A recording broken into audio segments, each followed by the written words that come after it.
सामने आप परिंदे देख रहे हैं, ये पाकिस्तान में कराची में पहली मर्तबा आपको साइबेरियन परिंदे इस तरीके से कराची शहर में उड़ते हुए नज़र आएंगे माशाअल्लाह से।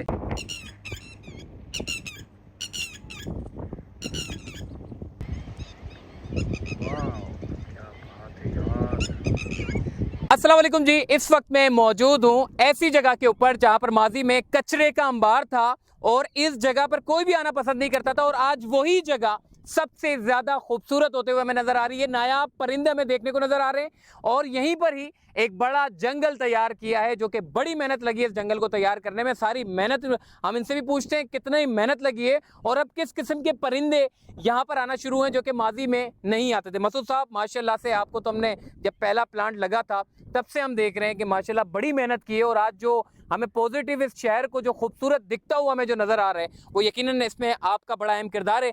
पीछे हम देख रहे हैं बड़े ज़बरदस्त किस्म के परिंदे जो है वो हमें नज़र आ रहे हैं।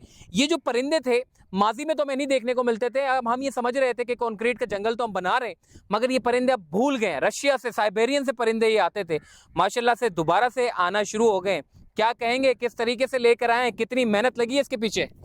देखें, तकरीबन 28-29 महीने हमें हुए हैं ये पूरे एक्टिविटी में, जिसमें अभी 7 लाख दरख्त हैं और 83 डिफरेंट वैराइटीज़ हैं। और हमारे अपने जो मैच्योर मैनग्रोव्स हैं उसमें हमारी एस्टिमेशन है कि इस साल 2 महीने के बाद हमारे पास 1 मिलियन सीड्स होंगे अपने यहाँ के। अच्छा, आपके अपने 1 मिलियन, तो ये बहुत बड़ी फिनोमिनल अचीवमेंट है अल्हम्दुलिल्लाह।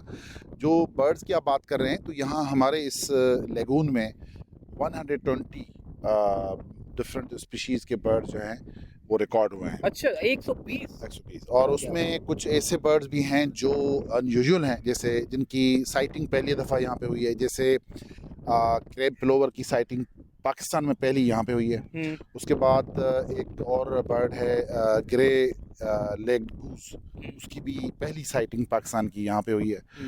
और फिर कुछ इंटरनेशनली थ्रेटन्ड स्पीशीज़ हैं, जैसे यूरेशियन कर्ल्यू है, गॉडविट्स हैं। फिर उसके बाद कुछ जैसे flamingos, lesser flamingo, greater flamingo, राजहंस जिसे हम कहते हैं उर्दू में, तो वो यहाँ पे फ्रीक्वेंटली आ रहे हैं, बल्कि परमानेंटली यहाँ पे मौजूद नज़र आते हैं। तो अब ये हैबिटाट अल्हम्दुलिल्लाह क्रिएट हो गया, अब ये और ज़्यादा मज़ीद बढ़ेगा। बर्ड्स की बाकी और भी किस्में हैं जिन्होंने यहाँ पे तकरीबन 20 ऐसे बर्ड्स हैं जिन्होंने अपनी नेस्टिंग और ब्रीडिंग भी यहाँ की है। जैसे एक्वाटिक बर्ड्स में लिटिल ग्रिप ने और ब्लैक विंग स्टिल्ट ने, लिटिल स्टिल्ट ने, उसके बाद आपके प्लोवर्स की 3-4 किस्मों ने, और भी काफ़ी टेरेस्ट्रियल बर्ड्स ने भी यहाँ पे अपनी ब्रीडिंग की है और उनके बच्चे और चिक्स हमने रिकॉर्ड भी किए हैं। तो ये प्रोजेक्ट अब ये याद दहानी कराता है कि कराची इस शहर में, बाकी को तो छोड़ के, यहाँ पे सब कुछ पॉसिबल है। और हमें कंक्रीट से ज़्यादा इस बात पर गौर करना चाहिए कि नेचर और एनवायरनमेंट को अगर हम बेहतर नहीं रखेंगे तो हमारा फिर रहना जो है, उसकी क्वालिटी ऑफ लाइफ जो है वो अच्छी नहीं रहेगी। मसूद साहब, मैं यहाँ पे जब आया तो मैंने देखा सारा इतना सुकून, स्पीशीज की चारों तरफ से आवाज़ें आ रही हैं।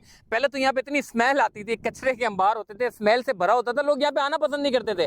आज यहाँ पर परिंदों की आवाज़ें सुकून खींच कर लेकर आ रहा है कि चलो शाम गुजारे यहाँ पे। माशाल्लाह बड़ा अच्छा लग रहा है।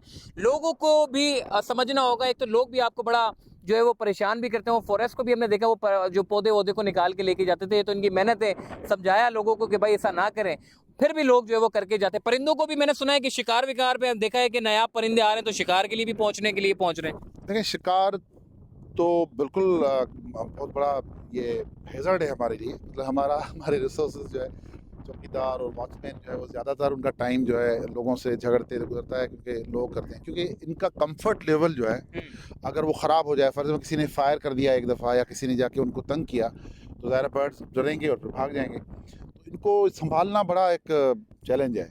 तो दूसरी बात ये कि अपार्ट फ्राम शिकार, सिर्फ शुगल में भी हमारी कौम जो है वो आके बर्ड्स को उड़ाने में मज़ा हासिल करती है। पत्थर मार देते हैं, मतलब ऐसे ही उड़ाने में, मतलब शुगल, तो वो शुगल जो है वो ज़ाहिर है कॉस्टली है, क्योंकि अगर हमने 25-26 महीने लगा के इनको यहाँ कंफर्ट दिया है, ये बैठे हुए हैं, और 1 मिनट की किसी रिस्पॉन्सिबल एक्टिविटी से अगर ये भाग जाते हैं तो ज़ाहिर उनका कंफर्ट ख़राब होगा। अब आप देख रहे हैं कि ये बिल्कुल हिल नहीं रहे।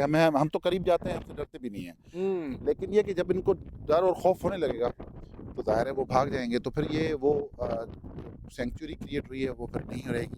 मसूद साहब, ये जो परिंदे हैं, ये मैं देख रहा हूँ इनकी टांगें बड़ी पतली पतली होती है और लंबी होती है। जब ये उड़ते हैं तो फिजा में जाते हैं तो बड़ी खूबसूरती का बाइस बनते हैं। तो ये जोड़ा जो है वो अब तो मेरे ख्याल है बड़ा नायाब होगा पाकिस्तान में। इसकी कितनी कीमत है? इसको क्यों? देखिए, ग्रेटर फ्लेमिंगो और लेसर फ्लेमिंगो छोटा होता है थोड़ा साइज में। ग्रेटर फ्लेमिंगो का 5.5 फुट तक कद होता है, और उसको उड़ने में भी उसको जहाज़ की तरह बाकायदा वो रनवे चाहिए। तो ये कोई छोटा परिंदा नहीं है। It's an unusual bird and it's a beautiful bird. It's called rajhans in Urdu में, हिंदी में, और सिंधी में इसको लाखों जानी कहते हैं। बहुत लेजेंड्स इसके साथ अटैच्ड हैं, और इनका जो पिंकिश कलर है वो बाकायदा जब ये उड़ते हैं तो एक इन्वायरमेंट क्रिएट होता है। मसूद साहब, ये इसका मौसम कब होता है? 12 महीने होते हैं या फिर किसी खास मौसम में किसी खास महीनों में आते हैं? देखें, ये रीजनली माइग्रेट करते हैं, क्योंकि इनकी ब्रीडिंग जो मुझे इंफॉर्मेशन है, जो मैंने यहाँ से कलेक्ट किया है कि ग्रेटर फ्लेमिंगोज और ये लेसर फ्लेमिंगोज यहाँ पे ब्रीडिंग करते थे कराची में। और जब यहाँ पे लेगून्स अलाइव थी और सब चीज़ें थी, और सार्स पूंछ जो है वो भी यहाँ पे ब्रीडिंग करती थी। लेकिन ये कि अब ये ब्रीडिंग के लिए जाते हैं डेजर्ट ऑफ कच्छ और कुछ जगहों पे, और हो सकता है कि कहीं आरजी कहीं मदाफात में भी करते हो, पोर्ट कासम वाली जगह साइड पे। लेकिन ये कि ये रीजनली माइग्रेट करते हैं, लेकिन ये होते हैं। अब इस दफ़ा इस साल जो हमने देखा है इसका ट्रेंड, कि ये कंटिन्यूसली अभी हमें यहाँ पे बैठे हुए नजर आते हैं। अच्छा हाँ। अच्छा मसूद साहब, मैं ये भी पूछूंगा, ये जो फॉरेस्ट आपने माशाल्लाह से बड़ा तैयार किया है और भी फैलाते हुए जा रहे हैं, मट्टी अभी हम देख रहे थे, सारी मट्टी और फिर पानी लाना, ये एक बड़ा मुश्किल काम होता है। तो किस तरीके से कितना फैला दिया आपने इस जंगल को, और माशाल्लाह से अब तो समंदर जैसे रेत के ऊपर प्लांट लगाना और उसको ग्रो करना और दरख्त बनाना, ये कोई आम बात तो नहीं है। देखिए, पूरी दुनिया जो है वो बीच टूरिज्म से पैसे कमाती है, बल्कि ऐसे ममालिक हैं जिनकी जिनकी पूरी जीडीपी का बुनियाद जो है वो टूरिज्म पे होता है। अब थाईलैंड को देख लें, श्रीलंका, नेपाल, इनकी आप देखें कंट्रीब्यूशन जीडीपी की टूरिज्म की। हमारे यहाँ अनफॉर्चुनेटली हमने पूरा बीच जो है वो हवाले कर दिया है कंक्रीट और प्लाटों से पैसे कमाना चाहते हैं। लेकिन प्लाटों से पैसे कमाने के चक्कर में हम ये रियलाइज़ नहीं करते कि हम क्वालिटी ऑफ लाइफ कंप्रोमाइज़ हो जाएगी। अभी क्लिफ्टन एरिया का डीएचए का एयर क्वालिटी जो है 190 है, और फिर नॉर्मल 50 होता है।